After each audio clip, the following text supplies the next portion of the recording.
fell apart just in time. You say at least it was worth the try.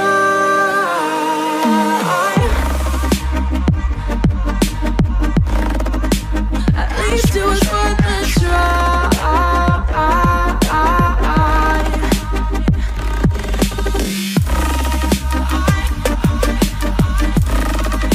At least it was worth the try. Nah, nyari sepatu di mana ya? Ah, buka TikTok beta. Ya TikTok tuh. Lah, kok nggak bisa sih? Udah nggak ada tah? Oh iya, sekarang iya Tuh, nih biasanya kan ada nih. Tuh, itu kok nggak ada sekarang? iya shopnya? ini berarti udah dibekukan. Udah buku kan? Dulu kan ada aturan pemerintah mau dibekukan. Emang iya? Shop. Gara-gara apa? Ya mungkin usaha yang konvensional ya, yang pasar-pasarnya mungkin ada saingi sih. Jadi Oh, iya. akhirnya pada sepi mungkin. Loh, bukannya kalau kayak gitu tuh emang pasarnya cuma online dan offline ya? Iya. Terus persaingannya di mana? Nah, offline-nya mungkin ada segelintir berita, segelintir informasi itu katanya itu kan TikTok kan yang punya orang Cina ya. Iya. Nah, yang punya orang Cina. Terus orang Cina itu ternyata dia itu bikin produk sendiri. Emang iya? Iya. Oh, yang TikTok itu? Iya. Jadi sebenarnya kita itu sekarang era perangnya kan bukan kayak dulu lagi ya, perang yang tembak sana sini tembak sana sini kan sekarang istilahnya apa ya, kayak perang intelijensi lah. Ya. Perang intelijensi kayak gitu, yang mana akhirnya identitas kita, keseharian kita, kesukaan kita itu udah dibaca oleh aplikasi. Bener. Nah, misalkan Mas Epa nih Ya. suka baju t-shirt polos Ya. Polos. di online shop, di TikTok shop terutama, belinya polos dulu. Ya. Akhirnya Mas Epan kebaca sama TikTok, wah kayaknya saya bisa nih bikin Cina nih, bisa nih bikin produk sendiri, tapi dengan barang yang lebih murah, jual di TikTok shop. Wah, akhirnya kan yang mana dulu Mas Epan beli di offline harga 25, di sana bisa 20, pas selisih 5.000 aja kan lumayan. Tapi itu bukannya rugi ya hitungannya? Kayak misalkan harga baju polos, misalkan harga belinya 20.000, ya. di TikTok shop dijual 10.000, kan rugi. Iya kan, mungkin mereka perbandingannya punya bahan sendiri ya, yang mana bahannya juga lebih murah lagi atau apa, akhirnya dengan dijual segitu itu masih ada untungnya. Dan permainannya mereka itu, misalkan barang satu dijual rugi ataupun dapat untung misalkan 1.000 lah, di barang yang lain dia jual lebih gede lagi. Misalkan di barang kaos itu paling untung 1.000, tapi di barang di celana dia bisa ngambil keuntungan bisa 5.000.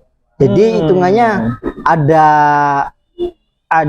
biaya produksi ataupun biaya yang lain bisa ketutupan dengan untung dari biaya celana. Iya sih, Gitu. iya sih. Makanya banyak loh sekarang Tanah Abang. Iya. Ya di lokal kita aja deh, Tegal Gubuk. Iya, Tegal Gubuk. Banyak yang pada ngeluh, wah sepi banget ya sekarang jualan gini. Tapi bukannya kenapa kalau mereka ngeluhnya kayak gitu ya? Ngeluhnya kan karena kesaing sama online. Ya. Kenapa nggak mereka jual online? Nah itu balik lagi, biasanya dijual online. Sebenarnya sih permasalahannya di TikTok shop doang. Ya. Di Shopee dan macam-macam kan masih bergulir, masih bisa berjalan. Karena apa tuh? Karena mungkin di Shopee itu, Tokopedia dan macam-macam itu produknya masih produk lokal, buatan sini, dipasarin oleh market sini juga. Tapi di sana mah produknya dari sana, marketnya orang sini. Jadi kayak parfum, sepatu dan lain-lain itu emang produk sana ya, produk Cina. Iya, ada sebagian yang produk sana. Jadi banyak tersadap lah istilahnya identitas kita, kebiasaan kita. Makanya juga kan ya ngeri-ngeri sedap sih ya sekarang tuh masalah tentang apa TikTok, aplikasi-aplikasi digital kayak gitu. Ngeri sedap kalau kita nggak manfaatin dengan benar kan banyak kayak gitu. Kalau misal gini, ini kan yang dipermasalahkan adalah persaingan antara offline yang di pasar-pasar sama TikTok Shop. Ya. Gara-gara harganya murah kan? Ya, harganya murah. Terus diminta ditutup misalnya. Ditutup. Kan platform lain kayak Shopee, Tokped itu kan ada fitur live-nya juga. Iya.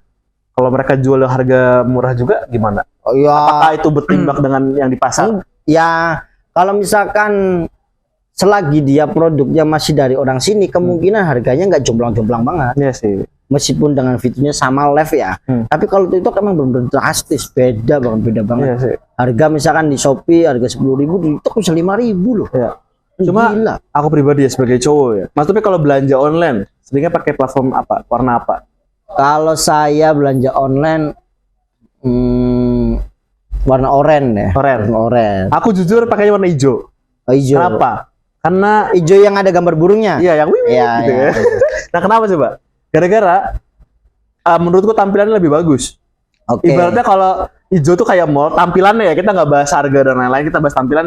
Hijau tuh kayak mall, oranye tuh kayak pasar. Ya kayak pasar biasa ya. Karena listnya langsung nulis tuh diskon Iya, gitu iya, banyak, iya. tapi berantakan kalau menurut saya pribadi gitu. Iya, iya. Secara itu, makanya saya lebih nyaman di hijau walaupun harganya emang lebih mahal. Iya, pasti. Dan jarang ada promo, ya kan?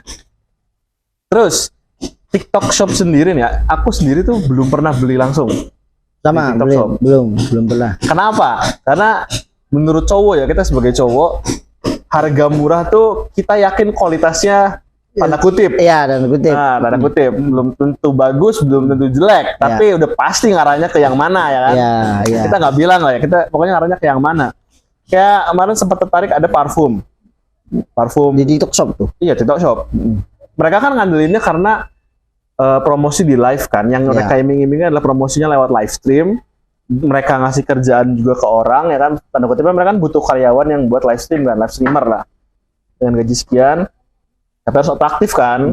Ya sekarang kan artis-artis juga kan sempat banyak tuh, Baimbong jual Iya, iPhone ya kan, yang sampai harganya murah-murah semua kan, sampai untung berapa M gitu ya, anjir. padahal itu untung loh, padahal harganya murah loh. Nah, Iya sih. balik lagi ke parfum harganya kalau nggak salah tuh masuk 30.000 dapat 3. Anjir. 30.000 dapat 3. Ukurannya 30 mili lumayan lah. 30 mili kan segini Iya, kan. iya, iya. Jadi 10.000 lah ya. Iya. Tapi itu ya mungkin itu bakalan works buat orang yang pengen harga murah doang. Oke. Ya kan? Iya. Itu kayak murah, oh anjir, itu gas gitu kan. Iya, iya. Itu datang entah mereka ngerti atau enggak, yang penting wangi. Kalau yang penting kalau orang nggak ngerti kan yang penting wangi kan dan Iya, murah iya. gitu kan.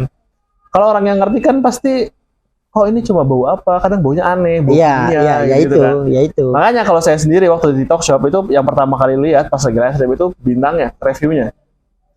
Review gede-gede loh, 4,7, 4,9, tapi yang dibaca tuh bintang 1 sampai 3-nya. Oh. Dibuka, mas saya lagi tuh sempat pengen beli tuh. 30.000 lumayan ya. Parfum dapat 3 ya. Iya, cuy. Buka. Ini mah cuma air dikasih sabun. Kalau orang yang ngerti ya. Terus ini apa kasih apa? Itu kan tanda kutipnya sebuah kekurangan di mode apa di media TikTok Shop gitu ya kan. Gimana tuh? Ya, apa ya? Ya sebenarnya sih Yang ya betul. Emang- Sorry, maaf Kak. Maksudnya kan itu kan sebuah kekurangan yang mungkin penjual offline tahu gitu. Ya kan? ya, Kenapa nggak mereka, nih barang gua asli, kita branding nih, ini barang di pasar tuh lebih asli, terjamin, kalian bisa ngeliat sendiri, no gitu kan. Nih misalnya ini produk lokal. ya balik gitu. lagi sih emang yang penjual yang offline itu di sisi lain juga emang mereka tertinggal dari apa sih hitungannya marketing digitalnya. Ya betul, salah kalau itu satunya. ya. Dan yang dimanfaatin oleh penjual yang online itu terutama Kecepatan. di TikTok Shop itu manfaatin orang yang balik lagi kita itu kadang banyak terbentur dari sisi ekonomi ya, Ya, dari segi ekonomi terbentur. betul. Sama. Akhirnya dengan diiming-iming, dengan ditampilkannya di TikTok Shop dengan harga murah, Ya. meskipun si pembeli ini dia nggak tahu, akhirnya kan banyak orang yang coba-coba. Betul. Akhirnya, wah coba deh. Nah di TikTok itu yang dimanfaatin orang kayak gitu tuh. Iya. Orang yang nggak tahu ini sebenarnya kualitasnya gimana, Betul. tapi nyoba dulu lah. Atau juga saya uang Iya. tinggal segini nih, Iya. akan nyoba.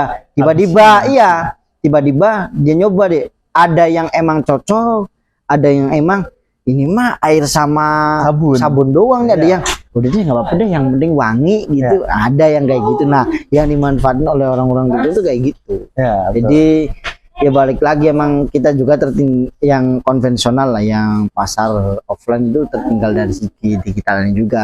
Jadi di sisi lain nggak bisa disalahin juga, di sisi lain sebenarnya sih pro kontranya gini. Kalau emang TikTok Shop ini produknya bukan dari Cina, saya pribadi masih fan-fan aja. Ya betul.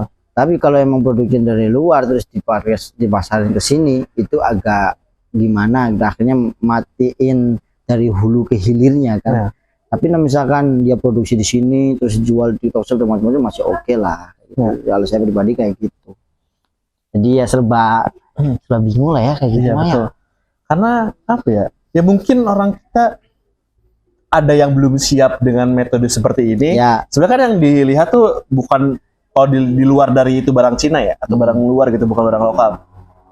Kan metodenya adalah kita jualan barang dengan metode live stream. Ya. Orang bisa ngeliat dulu barangnya secara live, terus kita bisa ngasih diskon kalau mereka nonton live-nya ya kan. Itu salah satu metode yang bagus sebenarnya Ya, kan. ya. Kayak si Ijo sama si Oren pun punya media itu gitu loh.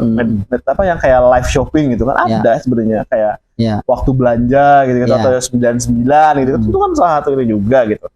Yang dimasalahkan ya mungkin harga sih, menurutku lebih ke Harga masih lagi-lagi kita dibenturin sama masalah tentang hal yang vital, masalah ekonomi, materialistik lah.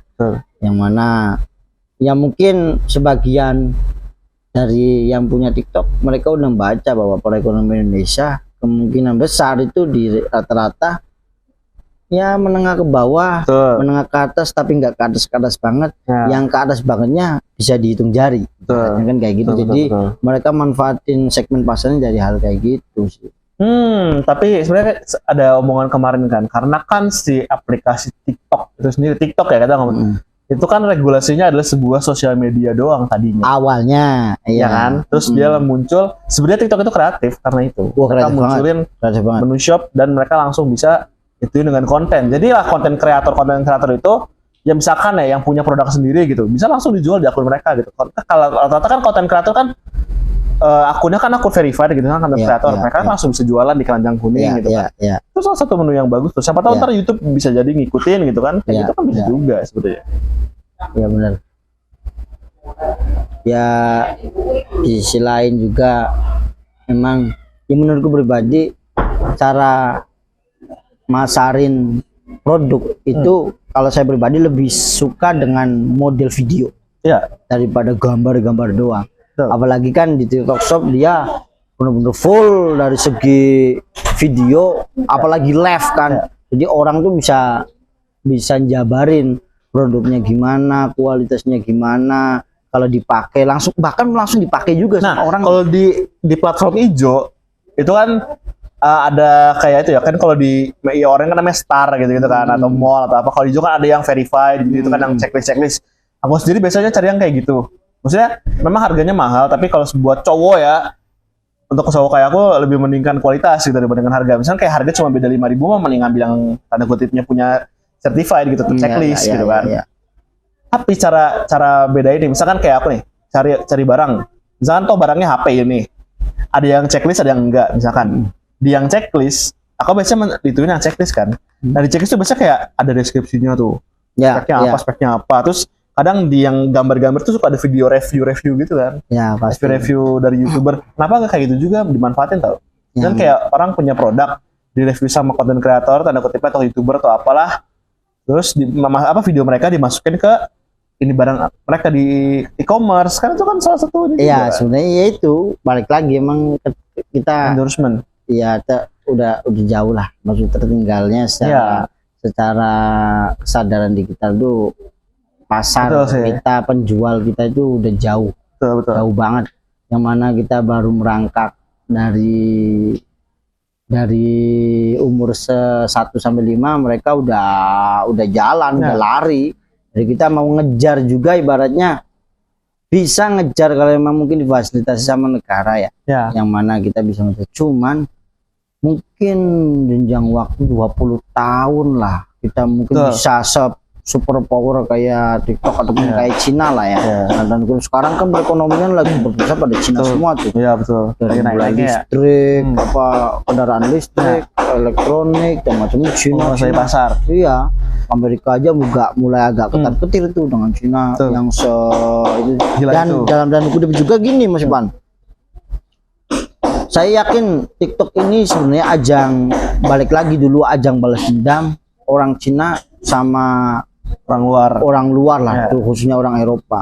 Dulu kan zaman 1800-an kan orang Cina pernah dijajah bisa-bisa sama orang Eropa. Ya. Ada perang opium yang mana mereka selundupkan barang-barang ataupun obat-obat terlarang.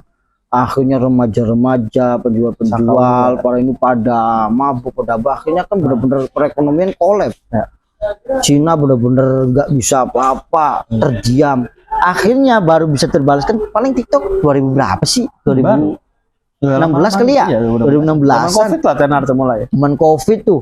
Berarti kan mereka baru bisa berbalas dendam tentang perang opium itu yang dulu digencarkan oleh Inggris tuh. 100 tahun setelah kejadian itu baru mereka bisa balas dendam. Ibaratnya akhirnya kan yang mana nggak di Indonesia doang, di Eropa ya udah terdoktrin beneran sama TikTok. Akhirnya kita berlomba-lomba FYP gini-gini, dikit-dikit harus buka TikTok. Kayak mereka mah yang punya TikTok enak kalau kita buka aplikasi dapat duit ya, gitu.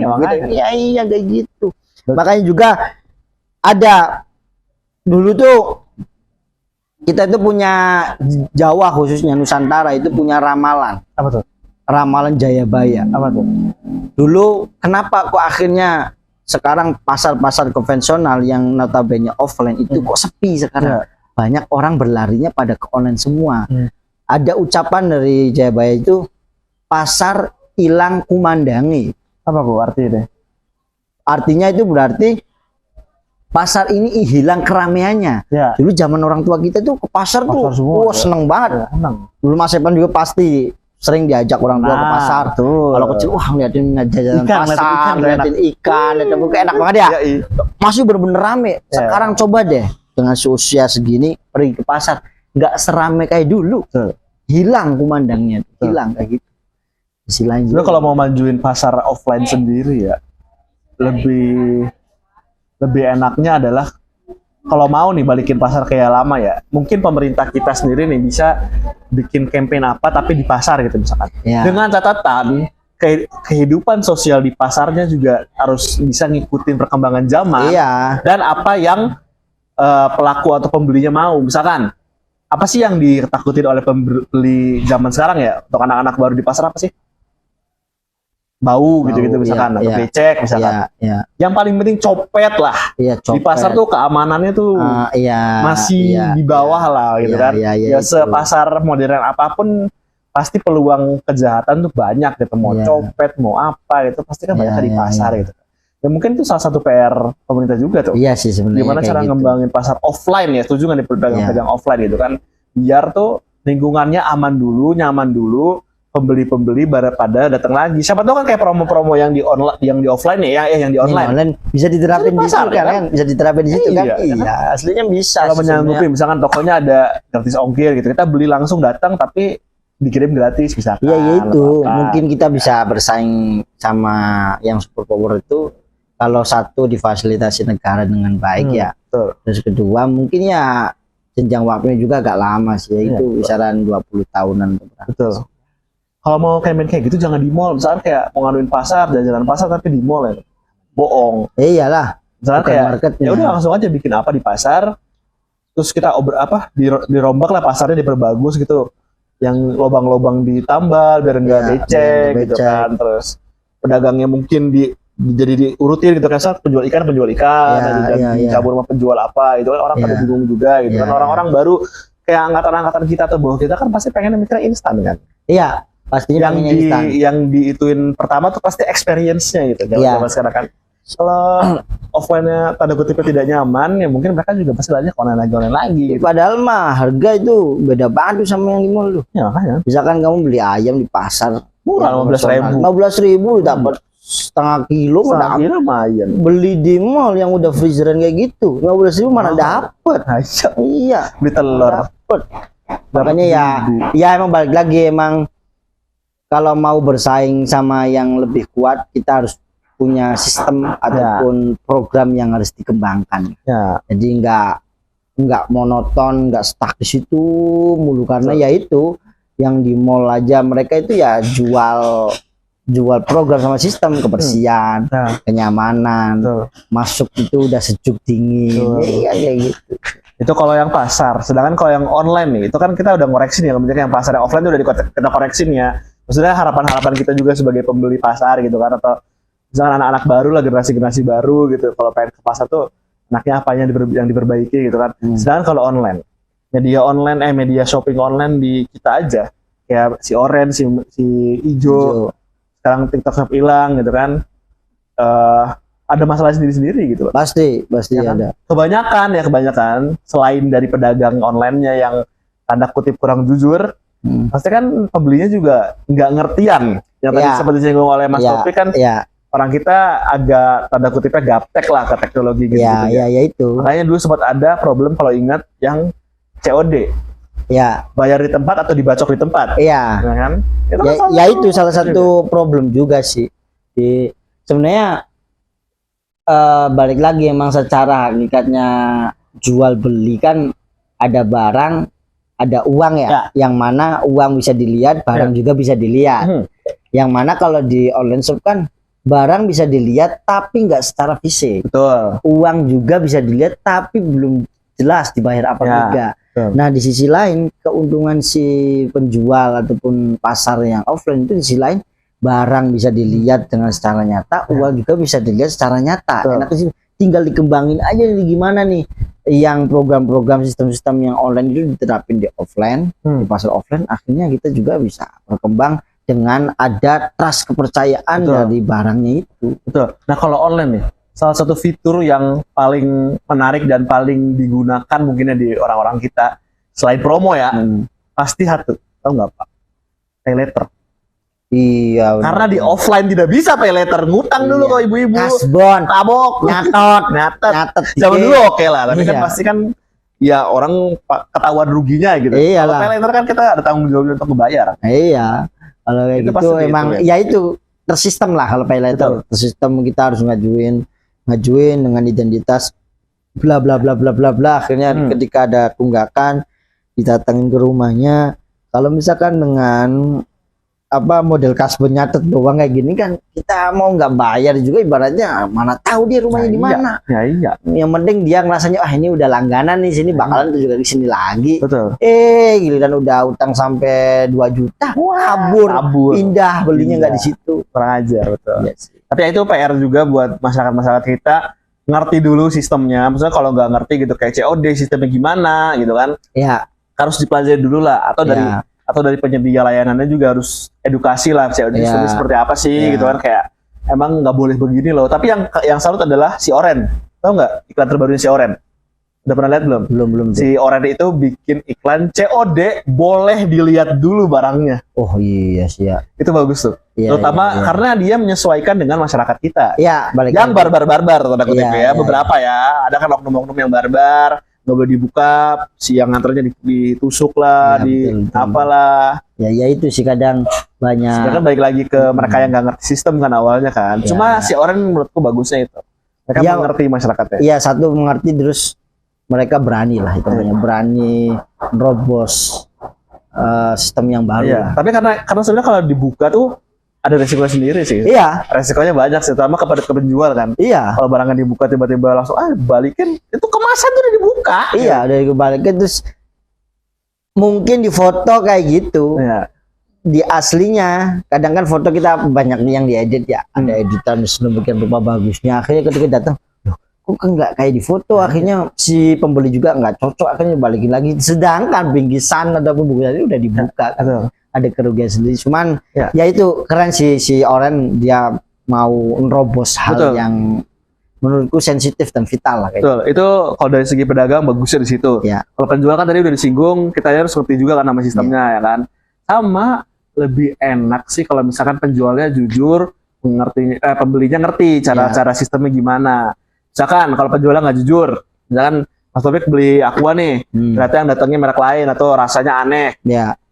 Kan sebenarnya sistem laporannya adalah mereka bisa ngecek dulu ke pedagang nih, rasanya aneh nih gitu kan.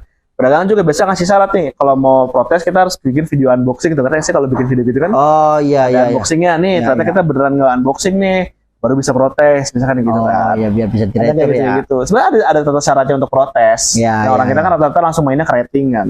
Oh iya benar. Mana rating langsung ngematiin itunya gitu kan. Ya ya. Jadi kalau sudah sesuai gitu kita udah protes, mereka kurang ajar si penjualnya, baru kita bisa laporin dulu ke e-commerce-nya, misalkan si orang atau si itu, mereka yang nanggapin lapor ke toko, misalkan tokonya nggak ngirim, baru kita report kasih rating rendah itu. Ya itu gitu-gitu itu. Ya itu sih balik lagi ya. Ada rule-nya lah. Betul, Ada semua ada kalau rule-nya. di online kayak gitu. Di offline juga kan ada rule-nya. Kalau ke pasar, dompet jangan di belakang ya. Ya ibaratnya kan bukan aturan baku lah. Ya, itu kan Ada soalnya kan yang di offline kalau sudah dibeli tidak boleh dikembalikan. Nah, itu kan bahaya. Kalau lagi dipilih-pilih terus pecah, berarti bertanda dibeli. Nah, kan pecah berarti membeli gitu iya. kalau zaman dulu mah. Nah, makanya juga ya sama yang di online juga punya rules. Ya harus kalau mau retur harus ada video unboxingnya dulu minimal. Terus laporin dulu ke toko orenya misalkan. Nah, itu semua harus mengerti. Ya, gitu. Berarti kita kembali lagi ke tema utama, which is TikTok Shop tutup. Solusinya apa nih? Kemungkinan sih kalau menurutku ya, rumor beberapa bulan ke depan tuh bakal ada aplikasi baru TikTok Shop. Itu tuh jadi aplikasi sendiri gitu. Jadi kayak si Oren, si Ijo, ya kemungkinan kayak gitu. Sendiri. Kemungkinan kayak gitu. Ya, dan di TikToknya sendiri bakal lepas gitu. Nggak ada promo di situ. Jadi orang-orang mau pada promo live stream jual beli ya di TikTok Shop gitu, bukan TikTok biasa. Ya, jadi mungkin itu bagus juga, di mana benar aplikasi TikTok biasanya fokus ke kreator, bukan ke jualan. Sekarang risih nggak sih ke TikTok biasa, tapi banyak yang jualan walaupun kita nggak pengen jual. Kita kan cuma pengen lihat komedi, kita pengen lihat apa hal unik gitu kan. Ya itu sih. Ya mungkin suatu saat kayak gitu. Pasti ada menurut cuma yang cuman lihat aja ntar deh gimana perkembangannya. Betul. Cukup? Dah, oke. Silakan ditutup close topic. Udah thank you udah nonton videonya. Udah lupa di like, jangan subscribe channel Alam Syah TV, Alam ya kan? Kalau kita juga di sosmed, siapa tahu ini kan IG-nya Mas Topik apa? IG Mas Topik? Di bawah ini nih. Ya, IG aku di bawah ini, aku juga punya YouTube di sini, ya kan? Silakan ditulis IG dan YouTube kita ya kan, editor. Di follow. Ya. Semoga biar juga bisa Alam Syah TV-nya nih yang jadi kameramen dan editor ya kan. Semoga biar pertemanan makin langgeng. Follow dulu dong. Tidak pinjam 100, santai. Dah.